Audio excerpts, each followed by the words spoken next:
നമസ്തേ, കഥകളതി സാഗരത്തിലേക്ക് സ്വാഗതം. ഒരു കേട്ടുകേൾവിയുള്ള ഒരു കഥയാണ് ലിയാനെ പറ്റിയ പറ്റ. ഇതൊരു നാട്ടിൻപുറത്ത് കേട്ടുകേൾവിയുള്ള ഒരു കഥയാണ്. വിയറ്റ്നാമിലാണ് കേട്ടോ. വിയറ്റ്നാംകാർ വിശ്വസിക്കുന്നത് ഈ കടുവകളുടെ വരകളുണ്ട് ശരീരത്തിൽ, വെളുത്ത് ചില വരകളൊക്കെ കാണും കടുവകൾക്ക്. എങ്ങനെയാണ് കടുവകൾക്ക് ആ വരയുണ്ടായത് അതിനെ പറ്റിയിട്ട് അവിടങ്ങളിലൊക്കെയുള്ള ഒരു കേട്ടുകേൾവിയായിട്ട് ഇങ്ങനെ പാരമ്പര്യമായിട്ട് ഐതിഹ്യമായിട്ടെന്നോ മറ്റോ പറയാം, അങ്ങനെ പറഞ്ഞു കേൾക്കുന്ന ഒരു നാടോടി കഥയാണ് ഈ കഥ. വിയറ്റ്നാമിലെ നാടോടി കഥകളിൽ ഒരെണ്ണമാണിത്. ഈ കഥയുടെ പേര് ലിയാന് പറ്റിയ പറ്റ്. ലിയാൻ എന്ന് പറയുന്നത് അവിടുത്തെ കാടുകളിൽ ധാരാളം കടുവകളുണ്ട്. അതിൽ നേതാവായിട്ടുള്ള വളരെ സമർത്ഥനായിട്ടുള്ള നല്ല വലിപ്പമുള്ള ഒരു കടുവയാണ്.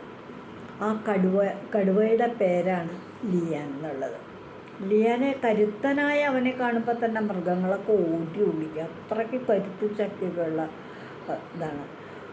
അവന് നടന്നൊരു കുന്നിൻ ചെരുവിൽ ചെന്നപ്പോൾ ഒരു കാട്ടിലെ രാജാവായിരുന്ന ലിയാൻ കടുവ കരുത്തനായ അവനെ കാണുമ്പോൾ തന്നെ മൃഗങ്ങളൊക്കെ ഓടി ഒളിക്കും കേട്ടോ. മണ്ടൻ കൊത്തൊരു കൃഷിക്കാരൻ അവനിങ്ങനെ ഒരു ദിവസം പാടത്ത് കൂടി പോകുന്ന സമയത്ത് ഒരു കൃഷിക്കാരൻ ഒരു പോത്തിനെ കൊണ്ട് കലപ്പ കെട്ടി നിലം ഉഴുന്നത് കണ്ടപ്പോൾ കുറച്ചു നേരം കണ്ടു നോക്കുമ്പോൾ ഇജപ്പോത്തൊന്നും മണ്ടനാണ്, അപ്പനേക്കാൾ എത്ര ചെറുതാ ഈ മനുഷ്യൻ. ഇയാൾ പറയണ വഴിക്കൊക്കെ എത്ര ഭാരമുള്ള കലപ്പയും വലിച്ച് നടക്കണില്ലേ. ഇയാൾക്ക് ആ മനുഷ്യനെ അങ്ങോട്ട് കുത്തിമറിച്ചിട്ട് കൊന്നുകൂടെ. നല്ല വലിയ ശരീരവും ഒക്കെയുള്ള കാട്ടുപോത്താണല്ലോ അവൻ. കാട്ടുപോത്തിന് ഇത്രയ്ക്ക് തന്നെ ഇടയിലുണ്ടായി. ഈ മനുഷ്യരെയൊക്കെ പേടിച്ച് ജീവിക്കേണ്ട കാര്യം എന്ത്? ഇവൻ ആരും ഇതൊന്നും പറഞ്ഞു കൊടുക്കണില്ലായിരിക്കും. ഈ മനുഷ്യരെ പേടിച്ച് നടക്കണ നിലകൊഴുതുകൊണ്ട് അതിൻ്റെ ഒന്നും ആവശ്യമില്ല. അയാളെയൊക്കെ തട്ടിക്കളയണം, കുത്തി മറിച്ചിടണം, അത്ര തന്നെ, കുത്തിക്കൊല്ലണം, അതാ വേണ്ടത്. അങ്ങനെ കുറച്ച് നേരം നോക്കിക്കഴിഞ്ഞപ്പോൾ ഈ കൃഷിക്കാരൻ ഈ ഉഴമ കലപ്പം അങ്ങനെ ഭൂമിയിൽ നിർത്തിയിട്ട് പോത്തിനാഴ്ചയൊന്നും വിട്ടിട്ടുണ്ടായിരുന്നില്ല. എന്തോ അത്യാവശ്യത്തിന് അയാൾക്ക് വീട്ടിൽ നിന്ന് കൊണ്ടുവന്ന ഭക്ഷണം കഴിക്കാനായിട്ട് മാറിപ്പോയി. അപ്പോൾ പോത്തിങ്ങനെ നോക്കി നിൽക്കുക. അയാൾ ഭക്ഷണം കഴിച്ച് വരുന്നവർ വിശ്രമമാണ്. അപ്പോൾ പതുക്കനെ പമ്മി ലിയാൻ എന്ന പേരുള്ള കടുവ അവിടെ ചെന്ന് പോത്തിനോട് ചോദിച്ചു, എനിക്ക് ചങ്ങാതി ഞാൻ ചോദിക്കട്ടെ, താൻ എന്തിനാ ഈ മനുഷ്യൻ പറയണ കേട്ട് ഈ കലപ്പ വലിച്ചുകൊണ്ട് കിടക്കണമെന്നുള്ളത്? അയ്യോ, എനിക്ക് അടിക്കും, ഞാൻ കലപ്പ വലിച്ചില്ലെങ്കിൽ കണ്ടില്ലേ അയാളുടെ കയ്യിലൊരു ചാട്ടവാറ്, ആ ചാട്ടവാറ് വെച്ച് എൻ്റെ പുറകെ നല്ല അടിക്കും. ആ അടി കൊണ്ട് പൊളയണതിനേക്കാൾ ഭേദം, വേദന സഹിക്കും വീതം കലപ്പ കൊണ്ട് നടക്കുക തന്നെ ഭേദം. താൻ ഈ പറഞ്ഞ പോലെ തന്നെ ഈ കലപ്പയെന്ന് കഴിക്കുമ്പോൾ താപ്പിന് കിട്ടണം നേരം നോക്കി അയാളെ കുത്തി മറിച്ചിട്ട് കൊല്ലിടൂ. കഷ്ടമാണ് കേട്ടോ തൻ്റെ കാര്യം. ഈ പൂത്ത് പറയണ കേട്ടിട്ട് ജീവിക്കണ ആവശ്യം എന്താ അതെനിക്ക്? അത് അറിയാഞ്ഞിട്ടാ കടുവച്ചേട്ടാ, അതറിയാൻ പാടില്ല എന്നിട്ടാ. അയാൾക്ക് ബുദ്ധിയുണ്ട്, നമ്മളെ മെരുക്കിക്കൊണ്ട് നടക്കണം. അതുകൊണ്ടാണ് ബുദ്ധിയാണ്. അതെന്ത് സാധനം അത്? നിൻ്റെ കയ്യിലുണ്ടോ അത് ബുദ്ധി? എൻ്റെ കയ്യിലുണ്ടോ എന്ന് ചോദിച്ചാൽ എൻ്റെ കയ്യിലില്ല എന്ന് തന്നെ പറയാം. ഒരു വിധത്തിൽ മറ്റൊരു വിധത്തിൽ പറഞ്ഞാൽ എനിക്ക് ബുദ്ധിയുണ്ട്, അതുകൊണ്ടാണ് ഞാൻ ഇപ്പം ജീവിച്ചിരിക്കണേ. ഞാൻ ബുദ്ധിപൂർവ്വം അയാൾ പറയുന്നതനുസരിച്ച് നിൽക്കാൻ. എനിക്ക് അനുസരണമൊന്നുമില്ല, എനിക്ക് വലിയ ബുദ്ധിമുട്ടാണ്. പറഞ്ഞ പോലെ കുത്തി കൊല്ലാനൊക്കെ തോന്നുന്നുണ്ട്. പിന്നെന്താണെന്ന് വെച്ചാൽ യാതൊരു അധ്വാനമില്ലാണ്ട് എനിക്ക് തിന്നാനൊക്കെ കിട്ടുന്നുണ്ട്. അപ്പോൾ പിന്നെ അങ്ങനെ അങ്ങോട്ട് കഴിച്ചുകൂട്ടി പോകുന്നുള്ളൂ. അപ്പോൾ എന്നാലും ആ ബുദ്ധി എവിടെയാണാവേ? ബുദ്ധി എവിടെയാണെന്ന് എനിക്കറിയില്ല, ഞാൻ ഇതുവരെ കണ്ടിട്ടില്ല. പക്ഷെ അയാൾക്ക് ഉണ്ട് ബുദ്ധി, ആ കാര്യം ഉറപ്പാണ്. എന്നാലും അത് എവിടെയാണെന്നൊന്നും എനിക്കറിയില്ല. അത് ചേട്ടൻ തന്നെ പോയി ചോദിക്കുക അയാളോട്. അപ്പോൾ അയാൾ പറയുന്നത് ലിയാനൊട്ടും പഠിച്ചില്ല. പതുക്കനെ പോയിട്ട് ഈ കൃഷിക്കാരൻ്റെ അടുത്ത് ചെന്നിങ്ങനെ നോക്കി നീക്കി. അപ്പോൾ ചോദിച്ചോ, എന്താന്ന് ചോദിച്ചു കൃഷിക്കാരൻ. നിങ്ങൾക്ക് ബുദ്ധിയുണ്ടോ? ബുദ്ധിയുണ്ട്. ഞാനതൊന്ന് കാണട്ടെ.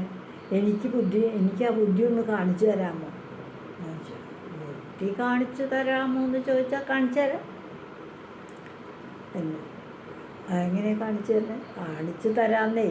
പക്ഷേ എനിക്കൊരു ഇപ്പം കാണിച്ചു തരാൻ പറ്റില്ല. എന്താത്, ഞാനത് വീട്ടിൽ വെച്ചിട്ടാണ് പോന്നേക്കണേ.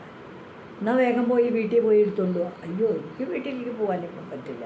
ഞാനിപ്പോൾ വീട്ടിലേക്ക് അങ്ങോട്ട് പോയി കഴിഞ്ഞാൽ നീ എൻ്റെ പോത്തിനെ കൊന്ന് തിന്നില്ല. അതിന് വേണ്ടിയിട്ടല്ലേ.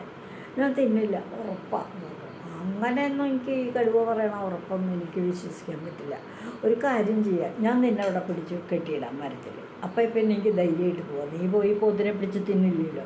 ആ ഒരു ഉറപ്പ് എനിക്കുണ്ടല്ലോ. അതിന് സമ്മതമാണോ എന്ന് ചോദിച്ചു. അപ്പോൾ കടുവ പറഞ്ഞു, അതിന് സമ്മതമാണ്. എനിക്കെന്താ, എന്നെ എവിടെ കാണിച്ച കെട്ടിയിട്ടെന്ന്. അവിടെ ഒരു മരത്തിൻ്റെ അടിയിലായിട്ട് കയറെടുത്ത് കടുവയെ ഈ കൃഷിക്കാരൻ കെട്ടിയിട്ട് കഴിഞ്ഞപ്പോൾ പിന്നീട് അയാൾ അടുത്തുള്ള കരിയിലൊക്കെ ഇങ്ങനെ അടിച്ചു കൂട്ടി ഈ മരത്തിൻ്റെ ചോട്ടിലേക്ക്. അപ്പോൾ എന്തിനാ ഇത് നോക്കണേ, അതൊക്കെ അപ്പം കാണിച്ചു തരാം. ബുദ്ധി ഇതുകൊണ്ടൊരു പണി ചെയ്യാനുണ്ട് എനിക്കിവിടെ എന്ന് പറഞ്ഞാൽ ധാരാളം കരിയിൽ അടിച്ചു കൂട്ടി ഈ മരത്തിൻ്റെ ചോട്ടിലങ്ങോട്ട് കൊണ്ടുവന്നിട്ടുണ്ട് തീയാവുന്നു. തീ കൊടുത്ത് കരിയിലല്ലേ പെട്ടെന്ന് അങ്ങോട്ട് തീ പടർന്നപ്പം നല്ല അസൽ ചൂടിങ്ങനെ മേപ്പോട്ട് കയറും തോറും മരത്തിൻ്റെ മുകളിൽ അവിടെ ചൂടാകുമ്പോൾ അവിടെ നിന്ന് ഇങ്ങോട്ട് പൊത്തി പിടിച്ച് തിരിയും. ഇത് തിരിഞ്ഞ് ഇങ്ങനെ നിൽക്കാനല്ലാണ്ട് കടുവയ്ക്ക് കൂടി രക്ഷപ്പെടാൻ പറ്റണില്ല. പോത്ത് ഇതൊക്കെ കണ്ടുകൊണ്ട് നോക്കിക്കൊണ്ട് ദൂരെ നിൽക്കണമുണ്ട്. പോത്തിനെന്ത് ചെയ്യാൻ പറ്റും? പോത്തും ഇത് കണ്ട് നിൽക്കുക. അങ്ങനെ നോക്കിക്കഴിഞ്ഞപ്പോൾ ഈ തീ പിടിച്ച കൂട്ടത്തിൽ കടുവയുടെ ഒരുപാട് രോമങ്ങളൊക്കെ തീ പിടിച്ച കൂട്ടത്തിൽ തീ ആളിക്കൊണ്ട് തന്നെ വര രോമത്തിനും കയറിനും തീ പിടിച്ചു. മേത്ത് രോമമൊക്കെ കുറേ കത്തിപ്പോയി. ഈ രോമം കത്തിയിടത്തൊക്കെ കയർ കത്തിക്കഴിഞ്ഞപ്പോൾ കടുവ ജീവനോടെ അങ്ങോട്ട് താഴത്തേക്ക് വീണു, അങ്ങോട്ട് ഓട്ടിപ്പോയി. കാരണം വീണ്ടും കാട്ടിലേക്ക് അങ്ങോട്ട് ഓട്ടം വിട്ട് ഓടി. അവിടെ നിന്നിട്ടുണ്ടെങ്കിൽ കൃഷിക്കാരനെ നോക്കുക പോലും ചെയ്തില്ല. പോത്തിൻ്റെ നേരെ പോലും നോക്കിയില്ല. ഓട്ടം വിട്ട് ജീവനും കൊണ്ട് കാടിനകത്തേക്ക് അങ്ങോട്ട് ഓടി. അവിടെ ചെന്നും തനിക്ക് മേത്ത് മുഴുവൻ പൊള്ളുന്നൊക്കെ മാറി പുള്ളിയടുത്തൊക്കെ ഇതാവാൻ വേണ്ടി പുല്ലിയൊക്കെ കിടന്നുകൊണ്ടിരുന്നു. തീയൊക്കെ കെട്ട് കഴിഞ്ഞ പുകച്ചിലൊക്കെ മാറി കഴിഞ്ഞപ്പോൾ എന്താ, കടുവയുടെ ശരീരത്തിൽ ഈ രോമം കത്തി വര പോലെ ഇങ്ങനെ ഇങ്ങോട്ട് തീ പിടിച്ച് വരഞ്ഞ് പല ദിക്കിലും രോമം കത്തിപ്പോയിട്ട് വരെ. പിന്നീട് ആ വർഗത്തിൽപ്പെട്ട എല്ലാ കടുവകൾക്കും പിന്നീട് എന്താവുന്ന കടുവകൾക്കൊക്കെ ശരീരത്തിൽ ഇത്തരത്തിൽ ഇന്ന് കടുവകളെ കാണുമ്പോൾ വരകളുള്ളതുപോലെ വരകളുണ്ടാകാൻ തുടങ്ങി. ഇതാണ് വിയറ്റ്നാംകാരുടെ ഒരു വിശ്വാസം. ഇതാണ് ഇന്നത്തെ കഥ. ലിയാന് പറ്റിയ പറ്റ്. ഇതുവഴി വന്നാലും ഇത്തിരി നേരമിരുന്നാലും കഥകൾ കേട്ടാലും കളിയായി പറയും കഥയാണീ, കാര്യം പറയും കഥയാണീ.